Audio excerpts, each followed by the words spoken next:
Hey, it's Stu Peters and Richard Leonard for Law Dog Coffee Company. Welcome to Law Dog Coffee Company. Some heroes wear capes, ours wear a badge.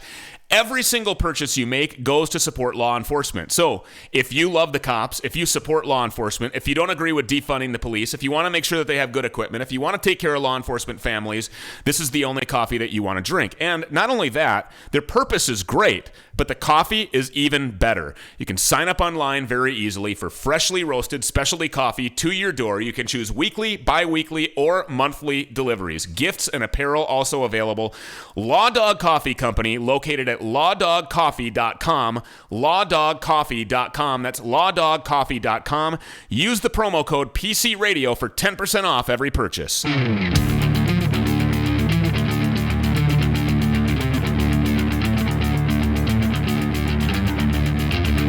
Welcome into PC Radio. It is Tuesday, the 13th of October, 2020, the year that can officially suck it.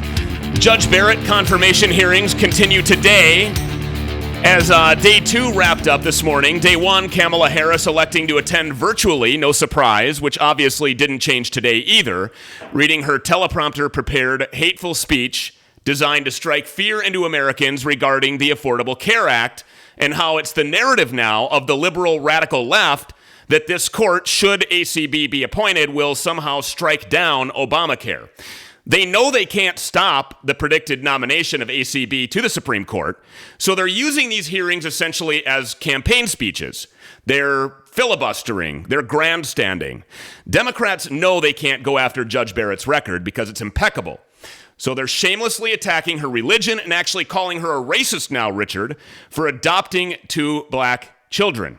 The fact is, from the conservative side of the aisle, Barrett is one of the most qualified candidates that our nation has ever seen for that SCOTUS seat vacancy. You have, no doubt, seen plenty of tape from media outlets that have confronted Joe Biden and Kamala Harris on their intent to pack the court, essentially taking power away from the Supreme Court and developing another legislative branch in the most aggressive power grab we have ever seen in our history as a free country. Let me be clear. There will never be a move made by progressive radical liberals that doesn't involve more power, more backroom deals, more money, or a favorable outcome for their individual political advancement. They're not for you. They're not for black people like they say they are. They're not for immigrants like they say they are. Democrats are just not for a free America. The Democratic Party has been hijacked by these radicals that we talk about all the time. Biden is being controlled by the same strings, George Soros, that controlled and still control Hillary Clinton. And while he momentarily escapes the bunker to come out and address a crowd of 12 and tell them about how he's running for Senate, the truth is, he's running for nothing.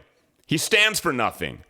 He's running to get Kamala Harris elected, the most radical senator in the history of our government. She has a history of jailing an unprecedented amount of black people for marijuana crimes in California, but suddenly now she favors the legalization of the drug that she used to ruin the lives of those very African Americans. We've highlighted fact on this show on many occasions.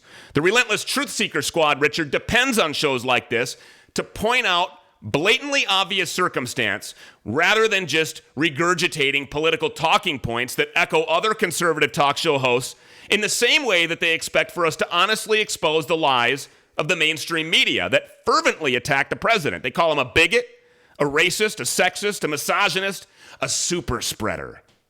Conservatives are under attack. Our freedom is under attack. Democratically run cities are on fire. The black community suffers the greatest, and it's all at the hand of the left's defund the police movement. Democrats refuse to condemn the violent actions of radical and racist political groups like Antifa or Black Lives Matter, while they set fire to police departments, loot local businesses, set up autonomous zones that breed crime and the extortion of money and the forcible rape of citizens, just simply trying to leave their driveways to go to work or maybe run to the store to get groceries or diapers for their kids. The attack on freedom by liberal Democrats isn't solely targeting white men with guns and a faith in God. The assault is now affecting our children. Our kids from kindergarten through high school are being forced to wear a mask in school all day long. They have to wear this thing. There's no scientific data to support the masking, But yet we strip these kids of their ability to recognize their peers other than maybe by the mask they might remember from the other day. Democrats are taking away their ability to socialize by separating them in the classroom or in the lunchroom and in the gymnasium or at recess. There isn't one documented case in the entire world, not in Wuhan, not in Sweden, and not in the United States, where a child has spread the virus to an adult. Now, the World Health Organization has flipped their original position about lockdowns and now says they're not the answer. The WHO says lockdowns are absolutely not the answer. But the same people that claim the president isn't listening to the experts are going to ignore the science in this instance. There's no doubt that if you're a progressive, the rules are different than they are for freedom-loving Americans, especially those that support the president. The president, by the way, Richard, was in the panhandle of Florida last night, delivering an energized message of unity and positive futures for America's freedom, just days after beating the deadly and dangerous virus that was supposed to kill him. He's in the middle 70s of his life. He has underlying health issues. He was supposed to die. The Democrats and Hollywood elites actually cheered on Twitter and other social media platforms and hoped for the president to die. That doesn't stop Donald Trump. The president ran on the promise that he would work hard for Americans, and he has delivered on that promise. He's done more than any president in my lifetime, or yours, Richard, to do exactly that. And he's done it all by himself while being under relentless attack that started when he came down that escalator, continued with Obamagate, by the way, the illegal spying on his campaign, and then well into his presidency, but that still doesn't stop him. Here to talk with us more about his message to Florida residents last evening and to discuss this attack on America is our Florida-based PC Radio contributor, Greg Scasny.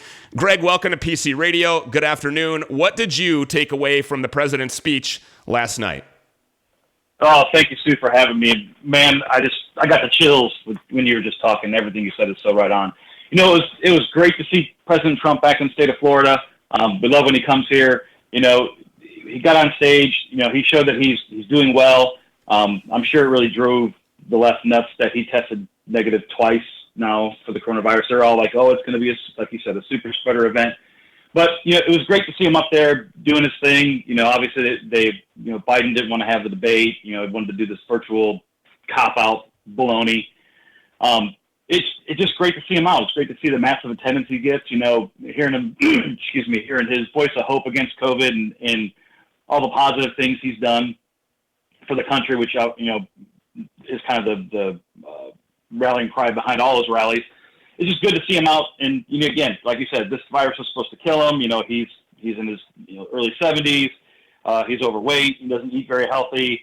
And he kicked its ass. So, you know, I don't, unlike the left, I don't wish, you know, death and dismemberment to anybody who I have political or philosophical disagreements with.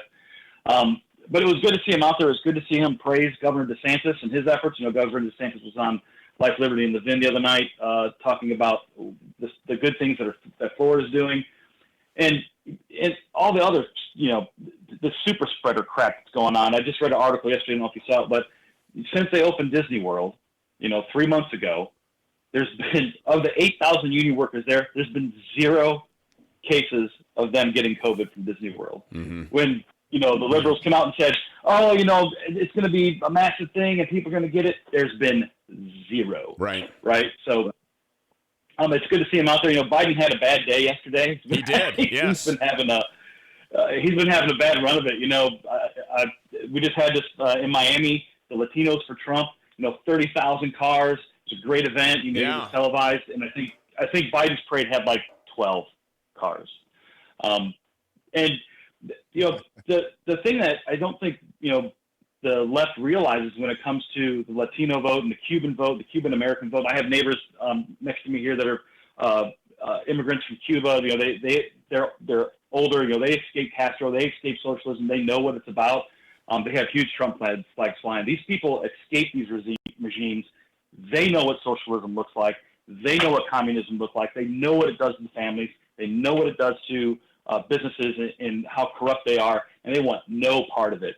So, you know, all the polling crap you see, you know, people just got to realize that, you know, there is a ton of people from the walkaway movement to the, you know, the Latinos for Trump all these organizations that are now saying, listen, that we may not have voted for Trump in 2016, but we're coming out and I'll walk over glass now to vote for Trump. Right. So, Greg, you were mentioning Disney World, not one case, and didn't the governor just open up Florida? They must have some amazingly strict masking laws, eh? So, it's the masking laws here. They're driving me nuts. So, we don't, which is good. We do here on the beach, right? So let me just give you the quick lowdown of that. Nobody listens to it, right? So, I go out and support my island businesses all the time. And even though our mayor and some of our city council members, very left-leaning, want to keep that thumb on you, they want to tell you got to have a mask on. No one pays attention to it. And we're not having this big cases. The governor opened up Florida 2 weeks ago, a little over 2 weeks ago. And our case, nothing. We had nothing. It's just the standard type, flu events. I have several friends who've contracted COVID. They're all fine. I do have friends on the left that I just had dinner with the other night, and they're COVID scared, but they still came over, right? And they didn't have masks on and stuff like that. So, it's not like what it is with people, I think, with the masks.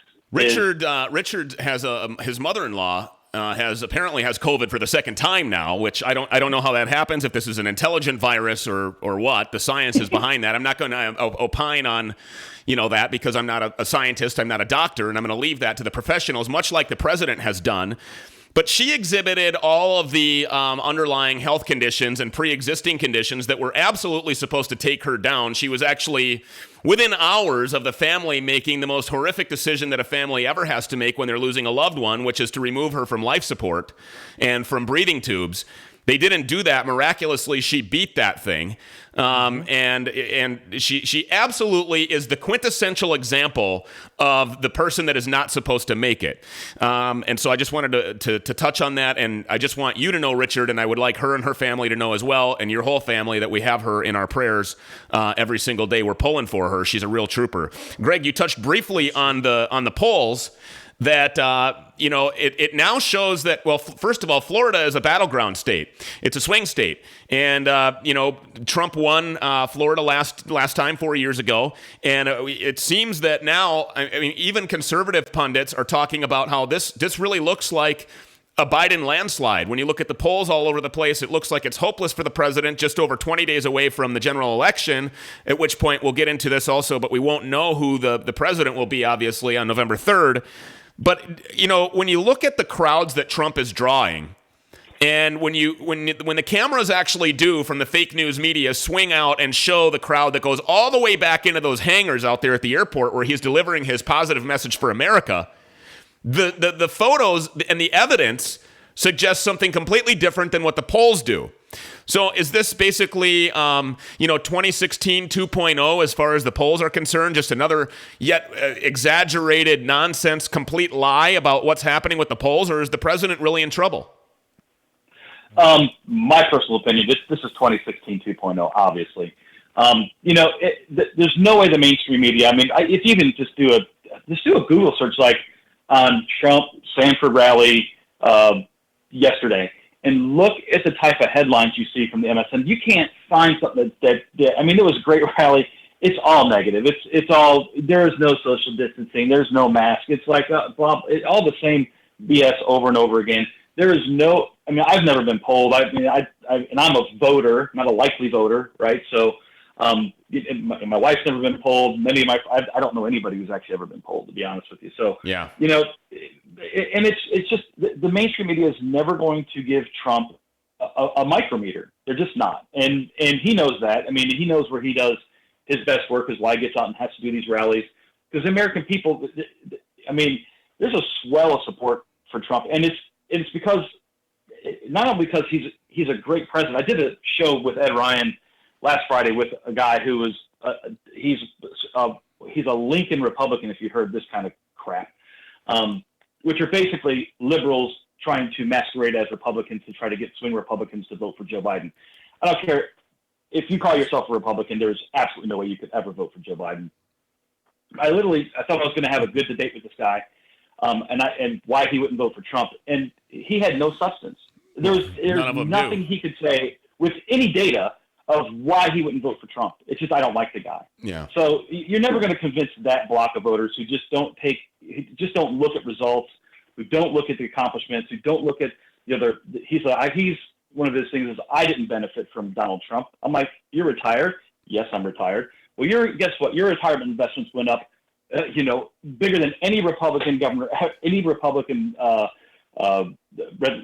administration ever, right? So everybody benefits. When a rising tide with stock markets and the economy, everybody benefits. So they just have nothing. They have nothing but conjecture and just falsehoods when it comes to Donald Trump. Yeah, I mean, I don't understand how you can say that you're not affected by anything the president does or doesn't do. I mean, even homeless folks are affected by what the president does. Well, that I personally was affected, Richard, in the tax returns. I was jumping for joy. I'm a small business owner, and the Obama tax code was against small business owners. Like, we were terrorists. We're the backbone of the United States economy, and I was writing checks for tens of thousands of dollars. Okay, I'll just say that, over $30,000 to the government every year until I filed my 18 taxes, and 19 looks really good as well. Where I'm not paying that kind of tax. As a matter of fact, it's tens of thousands of dollars less. So I do see the direct impact. I also see the direct impact being in his message of resilience and his message of fighting for America. We'll just go back to the nuts and bolts of this. We'll get into the feels here for a second and just delve away from facts momentarily. But Greg, when you go to sleep at night, you know that a commander-in-chief who is, probably up tweeting or working, because the guy seems to never sleep, but you know that at the helm of this country is somebody who really deeply cares about America, and he proves it every single day, time and time again. He proves that he is for the black community. He proves that he is for minorities. He proves that he wants to stop opioid crisis. I mean, the list goes on and on. He legitimately cares about his country. Let's not forget, Donald Trump's lifestyle before getting into politics was relatively nice. Okay? I would say that he lived a somewhat comfortable life prior to getting into politics. Absolutely. Some people sacrifice everything for their country, whereas others are willing to sacrifice their country for everything. It's so obvious what's going on in this country. Talk about the actual, you just reported that there were 30,000 people in South Florida that took place in this Trump parade, this car caravan, right? I got to believe that in a place like Miami, there were several Latinos and a lot of people from the Hispanic community that were involved in that. I'm seeing a lot more African Americans coming out in support of the president publicly, which they've previously been scared to do. Do you see this going on in Florida? Yeah, and things that people realize. Again, you talk about the taxes, right? So let's the things that the Democrats will hit on is that we're going to repeal the Trump tax cuts, and they're only for the rich people. And it is such a blatant lie. I mean, not as surprising as the left lies, but Trump doubled the standard deduction. And I'm sorry, rich people don't use the standard deduction. So anytime you double the standard deduction, that is immediate tax cut for every working class, person in the world. And you don't have to take that from his campaign. You can take that from, there was a study done by the Fed Survey of Consumer Finances. They do this every 3 years. And what that study showed was that the families at the top income ladder had little net worth gains between 2016 and 19, but the families at the bottom end of the net worth scale had substantial gains, right? So this is a nonpartisan study that's done every 3 years. So it's not just the Trump campaign doing that. Secondly, when I go to sleep at night, Trump is a strong leader when it comes to foreign policy and how he deals with our foreign adversaries. People don't like his style, but the problem is that most people have not been around successful leaders. Successful leaders are type A personalities. They're egotistical, but they are tenacious to the death, right? So they do not give up. And everybody will say, well, he had 3 or 4 failed businesses or bankruptcies or whatever. I said, you know what? Successful people fail. That's how they become successful. There's not one super successful person who just said, hey, snap my fingers and guess what? I'm a billionaire. Right. It doesn't work that way. So the way he deals with our adversaries, I don't know if you happen to listen to him when he did his virtual rally with Rush Limbaugh. Yes. He when he let the F word slip out. Yeah. Yep. Talking about our adversaries, like, hey, F around and find out. We'll show you what's up. And that's the kind of leader you want. I mean, with our adversaries. I don't want Obama's apology tour again. Yeah, he's a real person. He's a real guy. And he's not a groomed politician. He doesn't have 47 years of experience with a lackluster record of racism and contradiction. Biden, if it were not for recording devices and cameras and news media outlets that have documented the last 47 years of a Biden political career, we would not maybe remember now. At least I can say that I wouldn't, being 40. I would not remember that Biden sat in front of, in a congressional or a Senate hearing, saying that packing the court was a, quote, bonehead move. And and now he won't answer the question because we know that he's for it. Richard, I see that you're trying to get in here. Well, no, I'm really enjoying all this information. I don't know that how and why people can even believe a word that comes out of the guy's mouth. Mr. Biden has clearly he has no idea what he's doing. And so when we talk about things like Harris for president, I think that is a very prevalent idea. I don't know, man. There's a lot to process. Yeah, you guys threw out a lot of information this morning. One thing I think people need to realize is people don't understand how dangerous that term "packing the court" is. When you start talking about modifying the number of the third branch of government, modifying the number of justices on there, then allowing that president to then nominate 6, 7, 12, whatever the arbitrary number is, you're turning our Supreme Court into a banana republic. That is when I have people say that Trump is he's a threat to the republic. I'm sorry, this packing the court thing is the biggest threat to our republic that I've ever seen in my entire lifetime. And he says the voters don't deserve to know his opinion on it. You've got to be kidding me. Yeah. I mean, it scares me. I mean, it should scare every single American when you hear things like packing the court and making a banana republic out of our third branch. At the top of the show, go ahead, Richard. That just goes to show you how he feels about the American people that are voting for him. They're too stupid to know what the hell it is he's talking about. So he thinks. And you don't deserve to know. He said it out of his own mouth. The voter doesn't deserve to know. And, while this guy parades around and talks about how he's running for Senate, forgets what state he's in, we sit back as critical thinkers, as free thinkers, as independent thinkers, as people with a brain, and we go, wow, I mean, I cannot believe that people are actually taking this guy seriously. So going back to the poll thing, I cannot see, and like you said, you haven't been polled. I haven't either. Richard, have you been polled? Yeah, I did get polled, but it lasted about 30 seconds. I hung up on the lady. Well, that's fine. I mean, at least you got polled.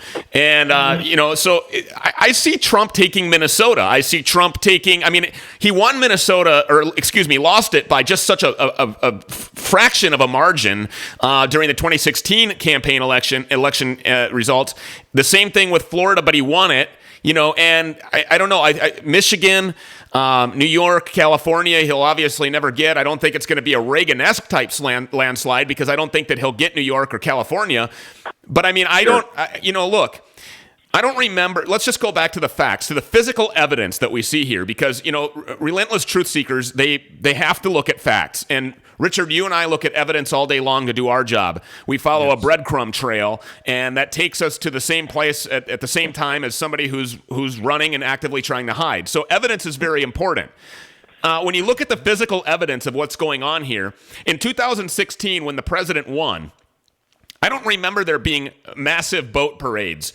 I don't remember there being massive car parades. I don't remember there being all of these pop-up rallies all over the place and this show of patriotism and forceful, fervent support for the president like we see now. And if he won then, I guess Donald Trump Jr. is right when he said, man, the polls look today like they did the night that my father won the presidency. Final word, we're running out of time here, Mr. Scasny. Go for it. So the last thing I'll tell you, that the only thing that scares me Probably the only way Donald Trump can lose, in my opinion, is if they cheat. Right? These mail-in ballots. Yes. I mean, I do election security. We have elections offices that I've done penetration tests on and use some of our services. But and Florida does mail-in voting the right way for the most part. But these places that are just mailing out ballots to their voter records, that's scary. Yeah. Obviously the left cheats. Obviously, you talk about the whole Russian issues and the weaponizing of the FBI and things like that. So that the antics that are going to go on mail-in voting scare me a little bit, but I hopefully it'll be just such a landslide. Corruption and cheating and backroom deals is the story of the left. Greg Scasny, our Florida-based PC Radio contributor. More PC Radio coming up straight ahead. Don't go anywhere. I'm actually going to see if you can hang out here for a little bit longer. Stick around. Don't go anywhere. Hey, it's Stu Peters for Johnson Jewelers, located in Woodbury, Minnesota, but more importantly, located online worldwide at johnsonjewelers.com. Why is that important to you? Well, because if you have been left behind or you have discovered a family heirloom or something that's important to you, maybe it's grandma's birthstone, or maybe it's a pendant or a family crest, maybe it's grandpa's ring, but it doesn't quite fit you, or maybe it needs to be restored, or you see something completely different in mind.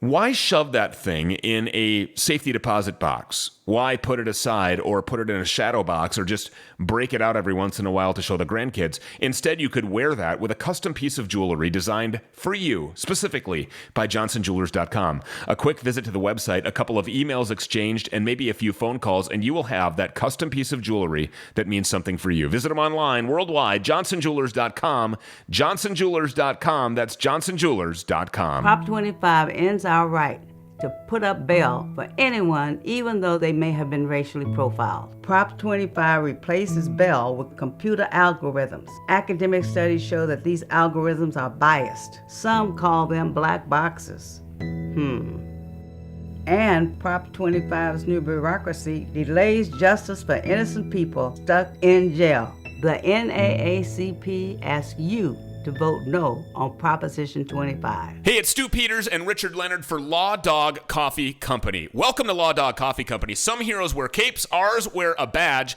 Every single purchase you make goes to support law enforcement. So if you love the cops, if you support law enforcement, if you don't agree with defunding the police, if you want to make sure that they have good equipment, if you want to take care of law enforcement families, this is the only coffee that you want to drink. And not only that, their purpose is great, but the coffee is even better. You can sign up online very easily for freshly roasted specialty coffee to your door. You can choose weekly, bi-weekly, or monthly deliveries. Gifts and apparel also available.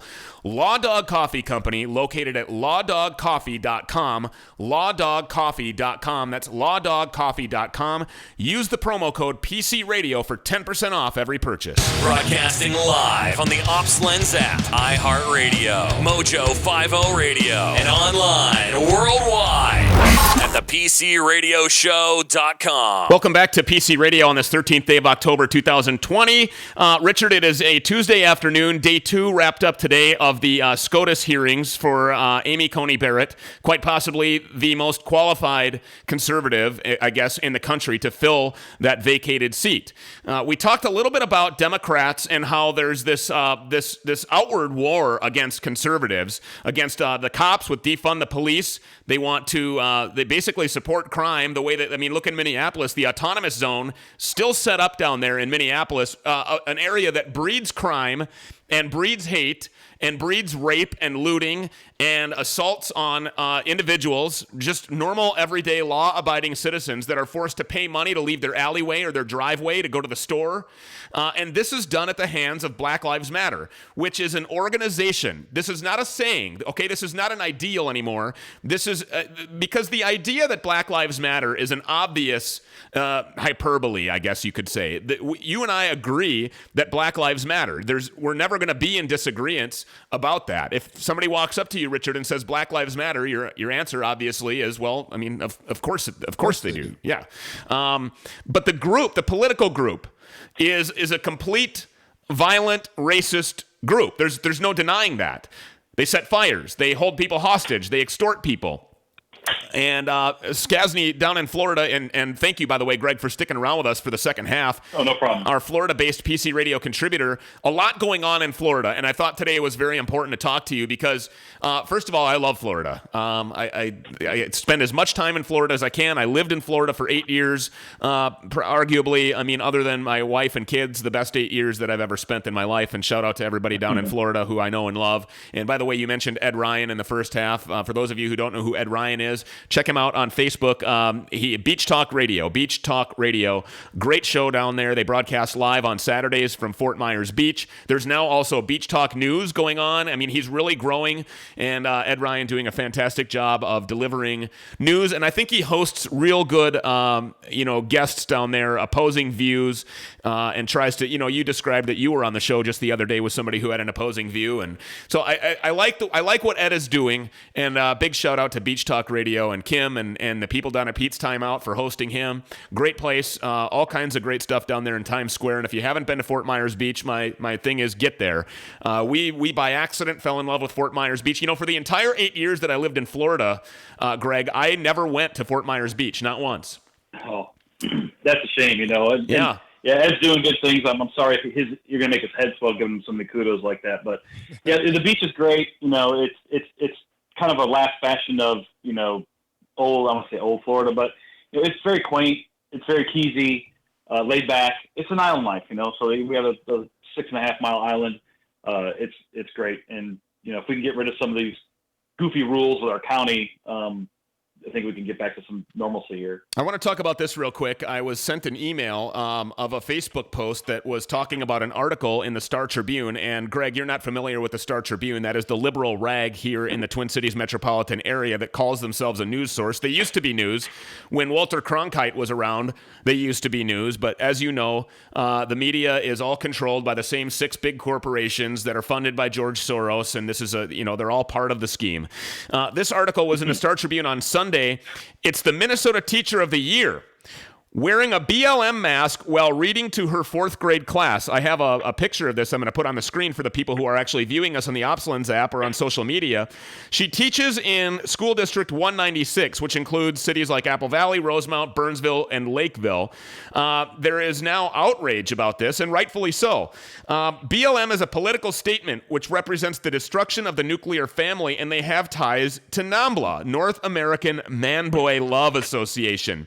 BLM's founders are admitted Marxists, one of which was arrested for pedophilia. BLM supports violent actions in our streets, just like I said, and are anti-police and anti-American. Imagine if any of these children that we're showing on the screen right now have a parent who's a cop, a police officer. There's just a few thoughts that you can express in a call or an email. We will put the phone numbers to call the superintendent of that school district, Mary Krieger, or you can email her at mary.krieger, that's Kreger, at district196.org. I'm sure that BLM has a presence in South Florida, Greg. Have you seen anything like this going on? Luckily we haven't, which is good, not down here. But I just got to tell you how disgraceful that is. Obviously, BLM it's a political organization. They just formed a PAC, and I don't think politics has any room in education like this, at the elementary level like this. It doesn't belong. I don't want to see a BLM I don't want to see any mass period, but I don't want teachers teaching my kids about BLM. I don't want them teaching them about.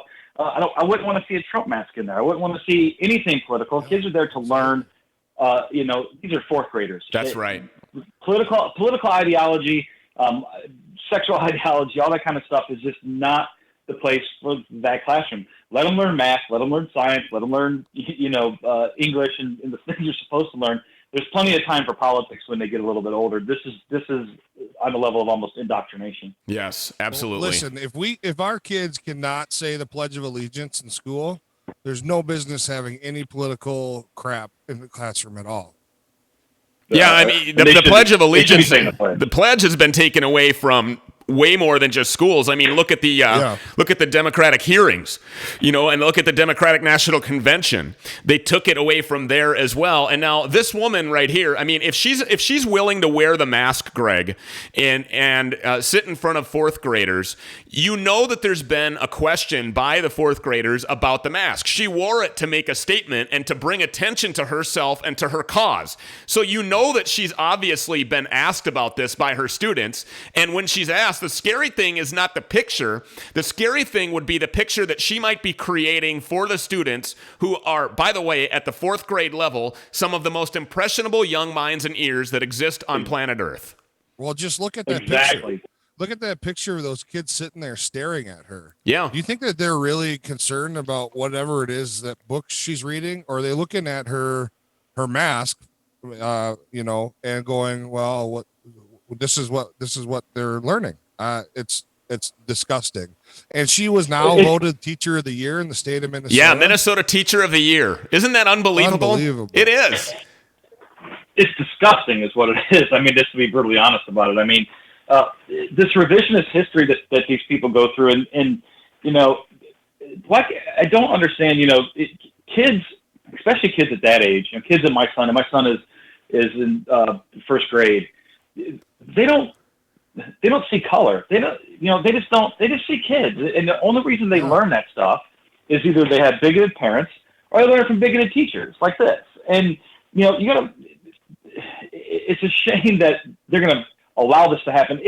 Just realize if the roles were reversed, right? Let's just say, it probably would take a lot less than this. This was a white middle-aged guy that came in with a thin blue line flag mask on. Yeah. Probably be fired. Now Right? during the break, you were talking about the thin blue line flag a little bit. You had a story that went along with that. It was fairly interesting, and I'd like for you to share it with our guests. Yeah, so I have a friend. I won't say he or she, but they're a police officer. They're part of a mixed family, so their spouses. The police officer happens to be white. Their spouse is black. They have two beautiful children that are obviously mixed. And they posted on Facebook, the thin blue line support the cops, and they had one of their friends say, "That's a racist flag," and they're like, do you not know, like, my family? There's no way that I'm the farthest thing from anything you could ever think about racist, right? I have two mixed children. My significant other is black, but people just they can't separate this. And whether it's indoctrination or just it's just plain foolishness.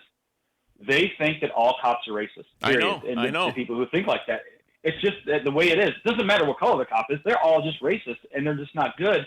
And it's just like anything. Do you have a few bad cops? Yeah, you're going to have a few bad cops. You have a few bad apples and everything. But if you're not out there to support what these people do, they make crap money. They risk their lives every day. I watched the video 2 weeks ago that was released. I want to say it was from Texas, but I don't remember. But it was literally two police officers with a guy in the car trying to get him to get out. They tased him. They maced him. They did everything they could do to try to get this guy to submit, and they ended up wrestling with him. The guy got a gun out of his glove box, shot and killed all on video. Shot and killed one police officer, shot and wounded the other one. It was horrible. I mean, it was the most disturbing thing I ever seen. And these guys do this day in and day out, and to be vilified because of a few sensationalized articles that the media stirs up, it just goes to show the gullibleness of people. I want to just be clear about something that you said because it's bothering me. This argument is always made, and then even people who support the police will say, "Are there a few bad cops?" Yeah, sure, there are a few bad cops, and I'm not discrediting that because I know that there are, Greg. And I'm not saying that what you're saying is less than intelligent, but here's my problem with that statement.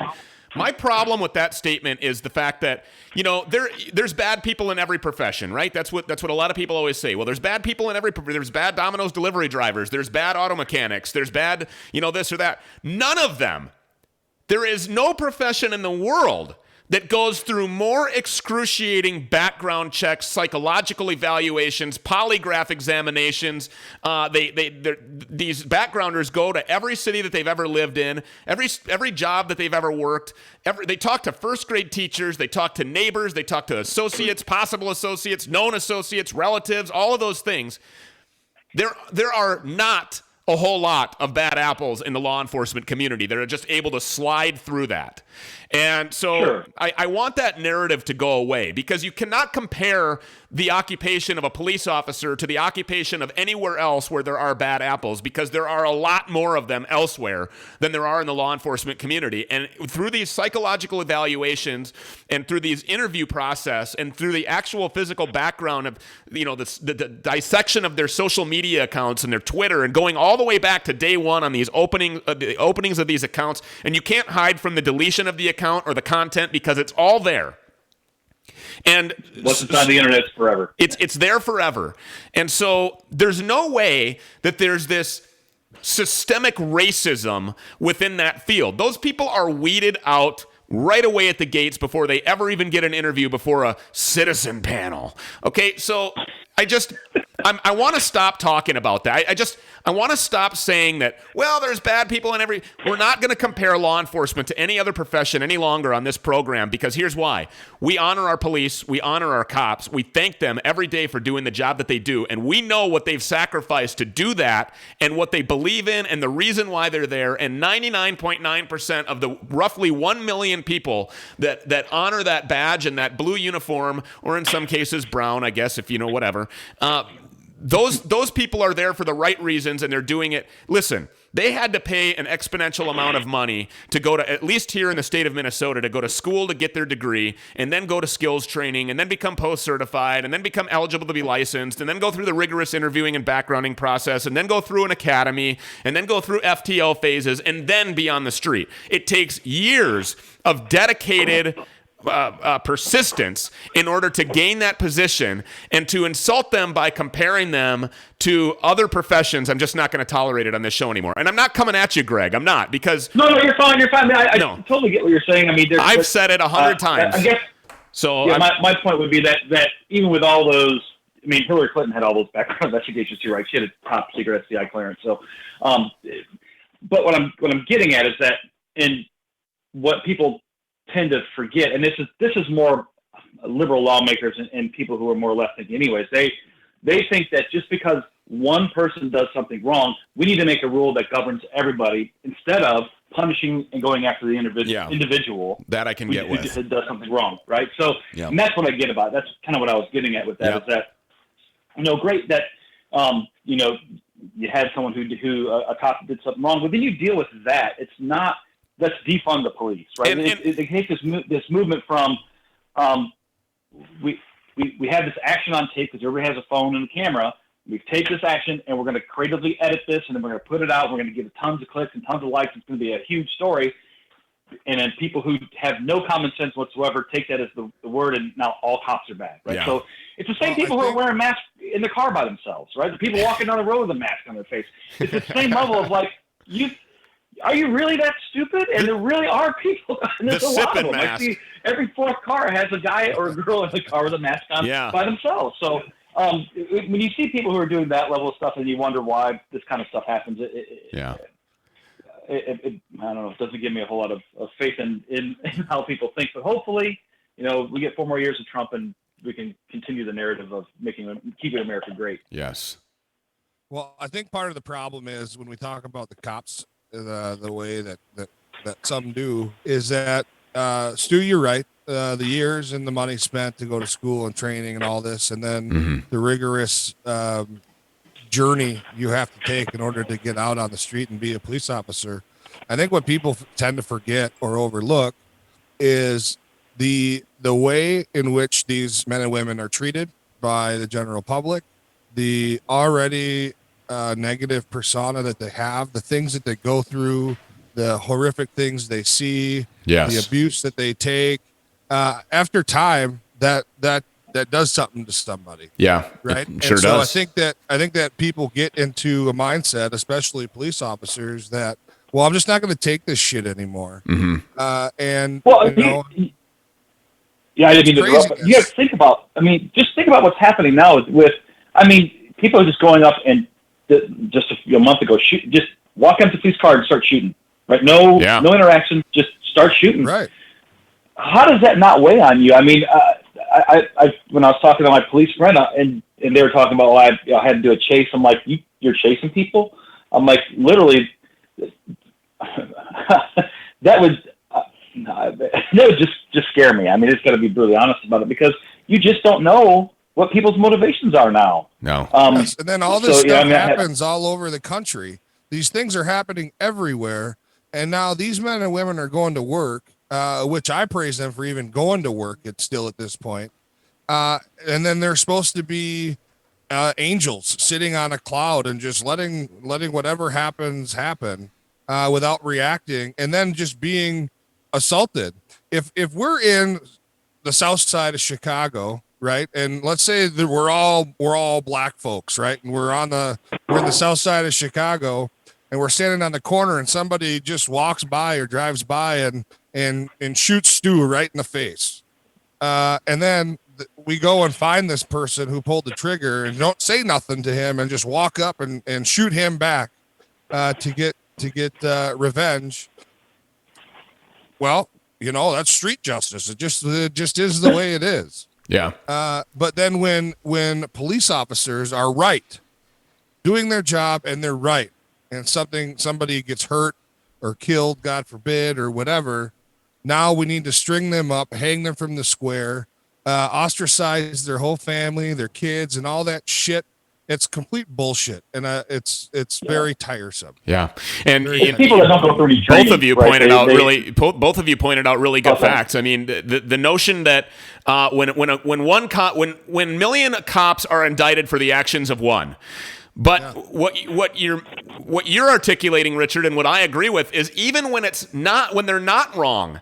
So you're indicting millions of cops for the actions of those who may not even have done anything wrong. For example, Derek Chauvin and the other 3 cops that were there when George Floyd overdosed and died 30 minutes after getting to the hospital. These are facts that are going to come out, and we've kind of articulated on this show and then acknowledged an investigative report by the Tyranny News Network, where we went through the entire history of everybody that was involved with the George Floyd deal, and without even being a conspiracy theorist, just pointing out facts of how Keith Ellison and Ilhan Omar had ties to him, to Derek Chauvin, and to George Floyd. How George Floyd and Derek Chauvin knew each other. All of these things. So there's this rush to judgment, and this is because of the liberal radical leftists who have hijacked the media, who is complicit in this message of hate and division, in an effort to unseat the sitting president. This is what it boils down to. The same thing in Kenosha, Wisconsin. The same thing in every one of these instances where the lie started in Ferguson about hands up, don't shoot. With Eric Garner, they say, well, the reason why he died was because he was peddling solo cigarettes on the streets. No, the reason why he died is because he resisted the police. Okay? He didn't follow lawful commands by police officers. If you do that, I will almost certainly guarantee you, without hesitation, that 100% of your contacts with law enforcement are going to end without you dying. And I'll just put the icing on the cake here, Greg and Richard, by saying this.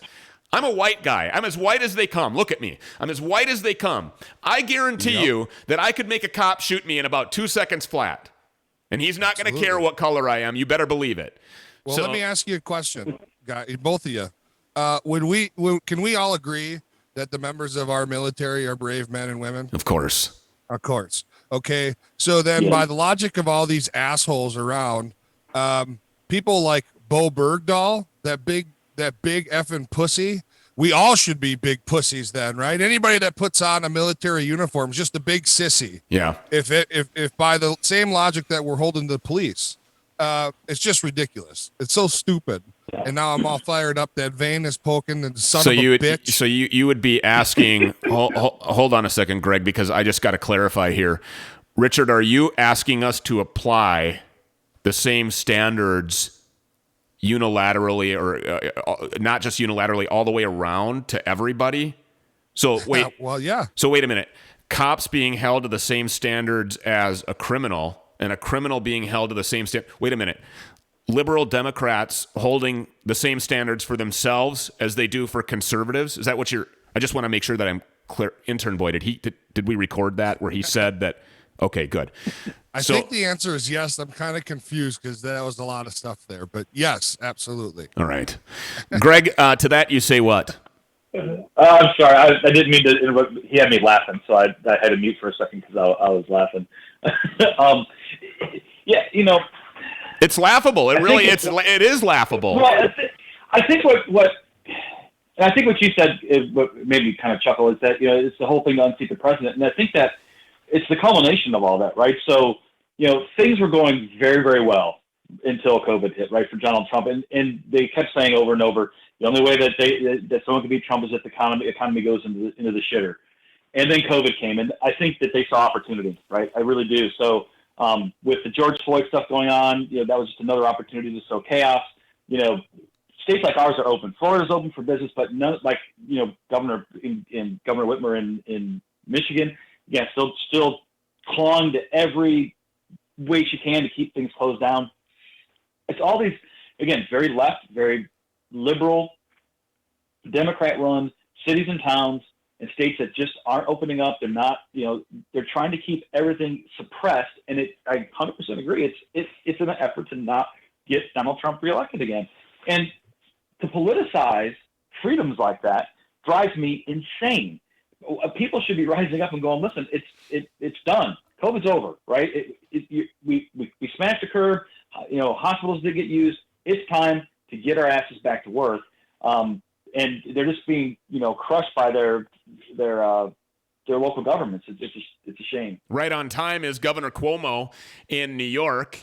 Now tweeting about how there's an exponentially growing amount of hospitalizations due to COVID. Here we come, 20 some odd days away from November 3rd. And here we come into this. It's right on time. It's so predictable by these extremist radicals like he and de Blasio in New York, who now are closing down just certain zip codes. So, for example, Greg, if they closed down Fort Myers, which obviously Ron DeSantis would never do this, so I'm using this as an example.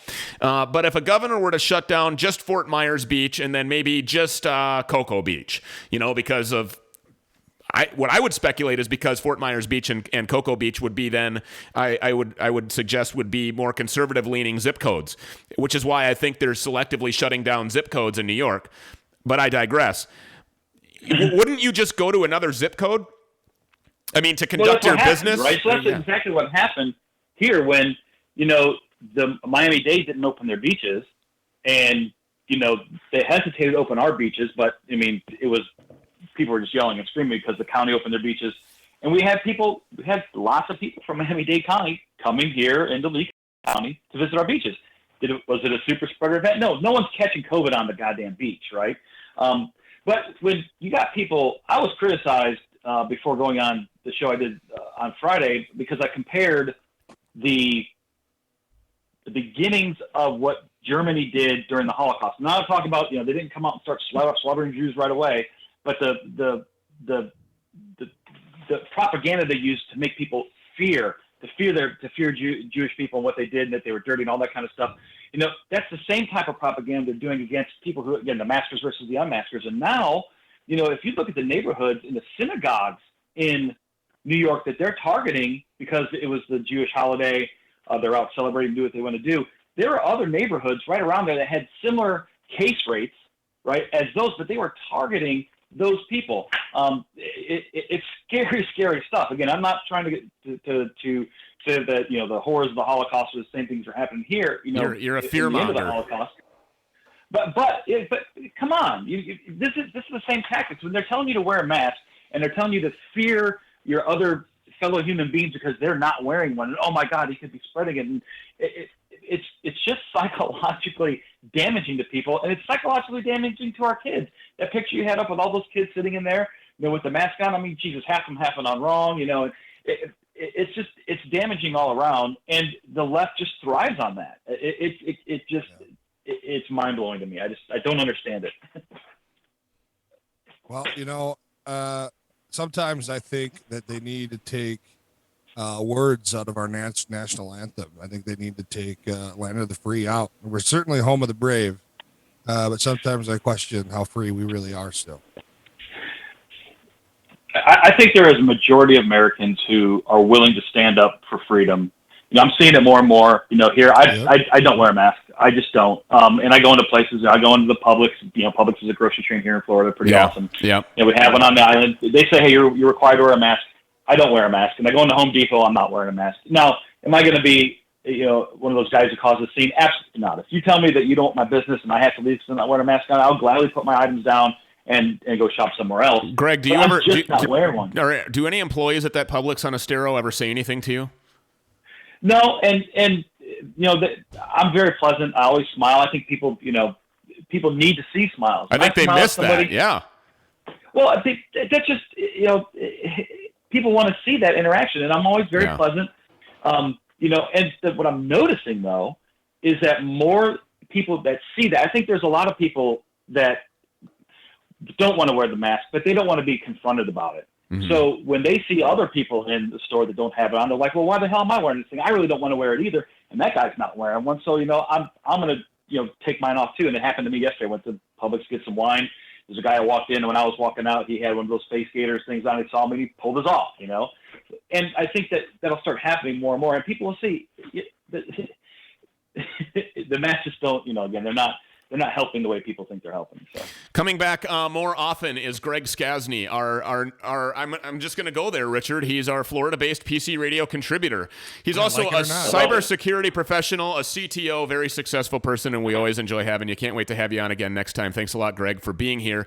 Richard, the day 2 wrapped up here with the ACB confirmation hearings. We've got teachers now being. Look at this. I'm going to show this one more time here. I mean, look at this. The Minnesota Teacher of the Year. Black Lives Matter mask. The assault on our freedom continues. They're calling the president a super spreader. They have confirmed reports that he's obviously testing negative as he goes into this kind of thing. He's already had it. He beat it. He wasn't supposed to. He was supposed to die. They cheered for his death. We are living in times that I never thought that we would see, and I don't want to be a Debbie Downer, but here's what I want to encourage.